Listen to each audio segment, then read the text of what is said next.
आज मैं आपके साथ विंटर स्पेशल क्रिस्पी क्रंची करारी बिल्कुल भी नरम न पड़ने वाली ऐसी मूंगफली की चिक्की बनाने की रेसिपी शेयर करूंगी।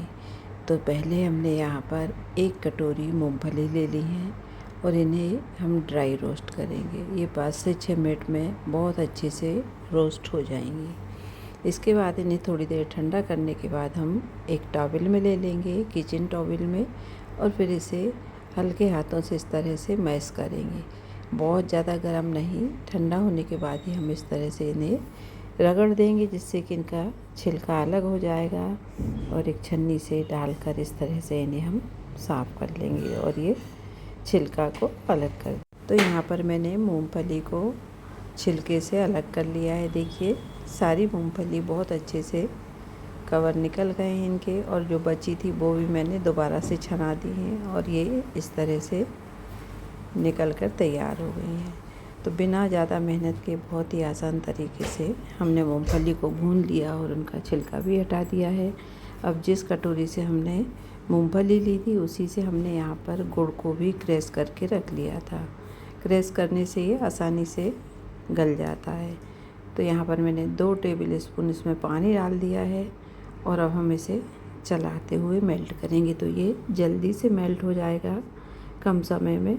और यदि हम इसे हमें कंटिन्यू चलाते हुए चाशनी बनाना है, और गैस की फ्लेम को हम लो रखेंगे। यहाँ पर एक बार मेल्ट हो जाने के बाद फ्लेम लो कर देंगे और इसे हम इस तरह से कंटिन्यू चलाएंगे। देखिए, यहाँ पर इसका कलर चेंज होने लगा है और अब हम इसको चेक करेंगे। तो यहाँ पर मैंने एक कटोरी में पानी ले लिया है और अब हम ये गुड़ की चाशनी इसमें डालकर चेक करते हैं कि ये अच्छे से बन गई है या अभी लुच-लुची है।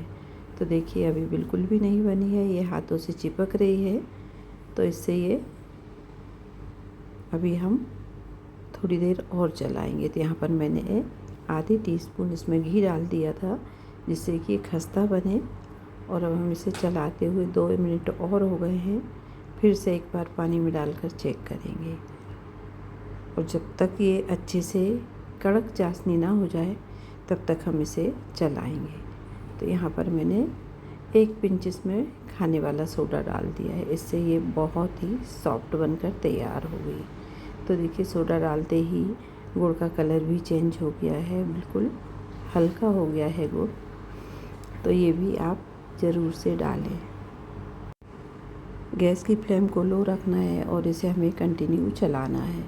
तो चलिए एक बार और फिर से चेक कर लेते हैं। यहाँ पर चाशनी बहुत अच्छे से बन चुकी थी। तो मैंने बिना किसी देर के और जो मूंगफली हमने तैयार करके रखी थी उसको इसमें मिक्स कर देंगे और इसे हम चलाते हुए कंटिन्यू फटाफट से जमाने की तैयारी करेंगे। तो मैंने पहले से ही एक थाली में घी लगा कर रख दिया था और अब हम इसको निकाल कर जमा देंगे। आप चाहें तो इसे चॉपर पे भी बहुत आसानी से जमा सकते हैं, मगर मैंने कहा कि किसी के पास चॉपर नहीं होता है तो थाली में भी इसे हम आसानी से जमा सकते हैं। तो बिना देर किए, जिससे कि ये इकट्ठी ना रह जाए, बहुत जल्दी सूख जाएगी, तो इसे फटाफट से हमें फैलाना है। बहुत अच्छे से क्रंची हमको चक्की बनाकर तैयार करना है। तो फटाफट से हाथ चलाते हुए हम इसे पूरी थाली में जितनी मोटी पतली हमको चाहिए उस हिसाब से हम इसे फैला देंगे।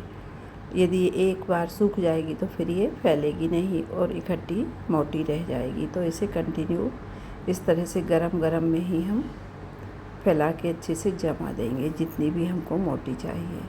तो देखिए, यहाँ पर ये मैंने जमा दी थी, बच्चों ने पहले से ही तोड़ ली। देखिए कितनी बढ़िया से जमकर तैयार हो गई है, पूरी थाली भर कर जमी है। कुछ तो बच्चे ऐसे ही तोड़ कर ले गए, और अब मैं आपको इसके पीस करके भी दिखा देती हूँ।